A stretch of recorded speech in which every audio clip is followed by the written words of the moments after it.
Singapore का मतलब है शेर का शहर। सिंगापुर में गाड़ी उसकी पावर के मुताबिक। मेरे पीछे जो बिल्डिंग आपको नजर, सिंगापुर दुनिया की 5वीं बड़ी बंदरगाह। सिंगापुर शहर एक पार्क की तरह लग। पीछे जो आप वाटरफॉल देख रहे हैं, सिंगापुर में मुसलमानों की आबादी तो। हेलो एंड वेलकम दोस्तों, आपने एक गाना तो सुना होगा, देखो जी देखो सुन लो ये बात, जीवन में एक बार आना सिंगापुर। ये गाना सुनते ही बंदा हैरान होता है कि एक बार ही क्यों आना है। इसका मतलब जो एक बार सिंगापुर आता है वो वापस ही नहीं जाता। यहाँ रंगीनियाँ ही इतनी हैं, जो यहाँ आता है इसका वापस जाने को दिल ही नहीं करता। ये कश्ती नुमा जो बिल्डिंग बनी हुई है, ये सिंगापुर का सबसे बड़ा कैसीनो है। और एक कहावत है, सिंगापुर के इस कैसीनो में लोगों के रातों रात नसीब जाग भी जाते हैं और कई बार नसीब सो भी जाते हैं। एक और कहावत भी है, जिसके नसीब सो जाते हैं यानी वो बहुत ज़्यादा पैसे हार जाता है, तो वो इस कश्ती वाली बिल्डिंग यानी इसके ऊपर से छलांग लगाकर अपनी जान भी हार देता है। ये कहानियाँ कश्ती कि ये सच है और कितनी झूठ, ये तो खुदा ही जाने। सिंगापुर का मतलब है शेर का शहर। पुर एक संस्कृत का लफ्ज़ है और सिंगा मल्ले ज़बान का लफ्ज़ है। इसका मतलब होता है शेर। अब इसके हवाले से एक देवमालाई कहानी है। एक शहज़ादा समंदर की सैर को निकला हुआ था कि उसे एक जलपरी पसंद आ गई और वो इस जलपरी पर इतना फ़िदा हुआ कि दोनों ने शादी कर ली और वो एक जजीरे पर आबाद हो गए। इनके 3 बेटे हुए। इनका तीसरा बेटा मंजला एक दिन सैर व तफरी के लिए निकला तो उसे एक जजीरा नज़र आया और वो उस जजीरे पर अजीब व गरीब जानवर भी उसको दिखे और वो जानवर शेर था और वो उस शहज़ादे ने इस जजीरे को अपनी मुमलिकत में कर लिया। अब वो जजीरा सिंगापुर कहलाता है। इस देवमालाई कहानी की याद में मरलाइन यानी शेर का मुंह और जल परी का धड़ यानी लोगों को अपनी पुरानी हिस्ट्री याद करवाने के लिए सिंगापुर का ये निशान रखा गया। मेरे पीछे जो बिल्डिंग आपको नज़र आ रही है, ये सिंगापुर की पार्लियामेंट है। यहाँ पर 89 लोग इलेक्ट होकर बराह रास्त यहाँ बैठते हैं। सिंगापुर का पार्लियामानी निज़ाम दुनिया में मिसाल के तौर पर पेश किया जाता है, क्योंकि इनका निज़ाम बहुत ही अच्छा है। गुड गवर्नेंस है, करप्शन फ्री है और 13 से 16 वज़ीर होते हैं यहाँ पे। हर वज़ीर की तनख्वाह तकरीबन $3 मिलियन के बराबर है। मतलब कि वो बहुत अमीर होते हैं, लेकिन इन पर एक शर्त है कि वो कोई कारोबार नहीं कर सकते और अगर किसी करप्शन में नाम आ जाए तो हमेशा हमेशा के लिए सियासत से फारिग हो जाते हैं। और जितने लोग यहाँ रहते हैं, सबकी आवाज़ और नुमाइंदगी के लिए सब नस्ल, कौम और मज़हब के लोगों को लिया जाता है इस पार्लियामेंट में, मले, चाइनीज़, मुस्लिम। और यही वजह है कि सिंगापुर का निज़ाम मिसाली निज़ाम। सिंगापुर में गाड़ी उसकी पावर के मुताबिक गाड़ी लेने वाले को लाइसेंस लेना पड़ता है, जिसे लाइसेंस ऑफ इंटाइटलमेंट कहते हैं। और बाज़ दफ़ा ये गाड़ी की कीमत से भी ज़्यादा होता है। लेकिन पब्लिक ट्रांसपोर्ट को इन्होंने बहुत अच्छा बनाया हुआ है। ये सब ट्रैफिक को कंट्रोल करने के लिए है। पब्लिक ट्रांसपोर्ट बहुत अच्छी है, उसमें एसी भी है और टाइम पर आती जाती है। और इनका मानना है कि 2 कारों को आगे पीछे खड़ा करें तो ये एक बस के बराबर बनती हैं। तो 2 कारों में 8 लोग आते हैं, जबकि बस में 60 लोग आते हैं। आप कहीं भी सिंगापुर में रहते हैं, आपको 10 मिनट की वॉक के ऊपर कोई बस या कोई रेलवे स्टेशन मिल जाएगा, जिससे आप शहर में कहीं पे भी मूव कर सकते हैं। सिंगापुर दुनिया की 5वीं बड़ी बंदरगाह है और कहा जाता है कि हर 1 से 2 मिनट में यहाँ पर या कोई समुद्री जहाज़ आता है या जाता है। एक वक्त में 1000 से भी ज़्यादा जहाज़ यहाँ पर पार्क हो सकते हैं, जबकि गवादर में सिर्फ 3 जहाज़ पार्क हो सकते हैं। ये सब साउथ चाइना सी के करीब है और चाइना की सारी ट्रेड इसी रास्ते से होती है। और कहते हैं अगली लड़ाइयाँ साउथ चाइना सी पर होंगी और सिंगापुर साउथ चाइना सी के रास्ते पर है। सिंगापुर शहर एक पार्क की तरह लगता है, शहर कम और पार्क ज़्यादा लगता है और उसको इसी तरह से बनाया गया है। सिंगापुर बहुत ज़्यादा साफ़ है क्योंकि सिंगापुर में कोई ट्रैश नहीं है। ये सारा ट्रैश इकट्ठा करते हैं पूरे मुल्क से और फिर इसको एक बिल्डिंग में या फैक्ट्री है जहाँ पे भेजा जाता है, इसे वहाँ पर जलाया जाता है और ये फैक्ट्री सारा साल चलती रहती है और इस ट्रैश को जलाती रहती है।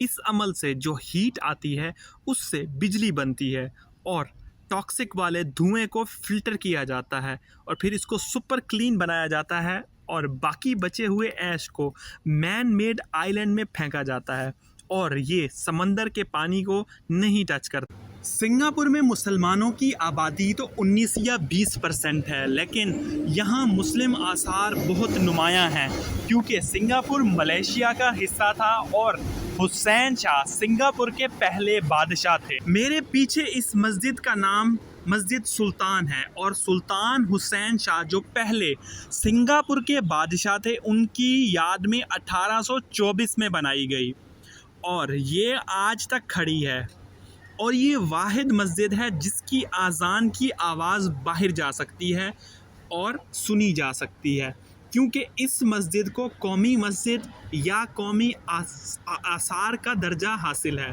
या कौमी यादगार का। सिंगापुर में मजहबी आज़ादी सबके लिए है। इस सारे इलाके को अरब स्ट्रीट कहते हैं और यहाँ पर हलाल फूड, इंडियन हलाल, अरब हलाल फूड हो या चाहे लबनानी हो या चाहे ईरानी हलाल फूड सब मिलता है। मुसलमानों के ड्रेस या अबाया इनकी दुकानें भी हर तरफ हैं। ये पुराना तरीन हिस्सा है सिंगापुर का और माजी में यहाँ पर टेक्सटाइल का काम होता था। दूसरी दफ़ा भी मस्जिद मुसलमानों के अतियात से ही तामीर की गई, लेकिन इसे अंग्रेज़ माहिर तामीरात ने डिज़ाइन किया था। पीछे जो आप वाटरफॉल देख रहे हैं ये सिंगापुर के एयरपोर्ट यूएल चांगी टर्मिनल 1 पर है और ये दुनिया का सबसे बड़ा इंडोर वाटरफॉल है जो तकरीबन 40 मीटर तक लंबा है और ये हर रोज़ सुबह 7:30 बजे से रात 11:30 बजे तक चलता रहता है। और इसके साथ साथ एक इंडोर फॉरेस्ट वैली भी है जो साउंड और म्यूज़िक के साथ है। ये वाटरफॉल तकरीबन 5 लाख लीटर पानी पंप करता है और 5 मिनट तक चलता रहता है। इसके साथ साथ एयरपोर्ट के अंदर मोनो रेल भी चलती है जो टर्मिनल 1 से टर्मिनल 2 और टर्मिनल 3 तक पैसेंजर्स को मूव करने में हेल्प करती है। दुनिया भर के सियाह आते हैं और देखते हैं कि किस तरह एक छोटे से मुल्क में एक अच्छी क़यादत ने जो तीसरी दुनिया का मुल्क था उसको पहली दुनिया का मुल्क बनाया। और वो देखते हैं कि यहाँ सिस्टम है, यहाँ अगर कोई सड़क के ऊपर गंद डालने की कोशिश करे तो फ़ौरन उसको जुर्माना किया जाता है। हर शख्स की ज़िम्मेदारी है कि वो सफाई रखे और यही वजह है कि यहाँ टूरिस्ट का हजूम रहता है। सिंगापुर रकबे के एतबार से बहुत छोटा मुल्क है। इसका अंदाज़ा इस बात से कर सकते हैं कि 3 सिंगापुर कराची शहर में समा सकते हैं और इसी तरह लाहौर शहर में 2 सिंगापुर समा सकते हैं। सिंगापुर में ग्रोथ साइड वेज में नहीं है बल्कि स्काई वेज में है। यहाँ पर आपको हर तरफ ऊंची ऊंची बिल्डिंग्स नज़र आएंगी, कोई 80 मंजिल, कोई 100 मंजिला, इस तरह ज़मीन के नीचे भी 5 से 6 मंजिल होती हैं। और फिर हर बिल्डिंग, हर इमारत का आर्किटेक्चर बहुत मुख्तलिफ है।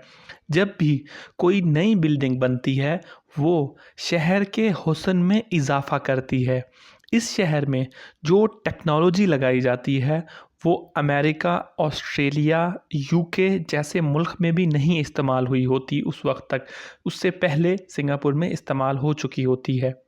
सिंगापुर में आप एक से ज़्यादा घर नहीं ले सकते, चाहे जितने मर्ज़ी पैसे हों आपके पास। इनके मिनिस्टर्स को सीईओ के बराबर तनख्वाह मिलती है। ग्रोथ ज़्यादा आए भी तो उनको बोनस भी मिलता है। और ये वो मुल्क है जिसे मलेशिया अपने साथ नहीं रखना चाहता था, जो एक स्लम था, एक कच्ची आबादी था। सिंगापुर हुकूमत को ये क्रेडिट जाता है कि यहाँ कोई भी शहरी छत के बगैर नहीं है और यहाँ पर हाउसिंग 2 तरह की है।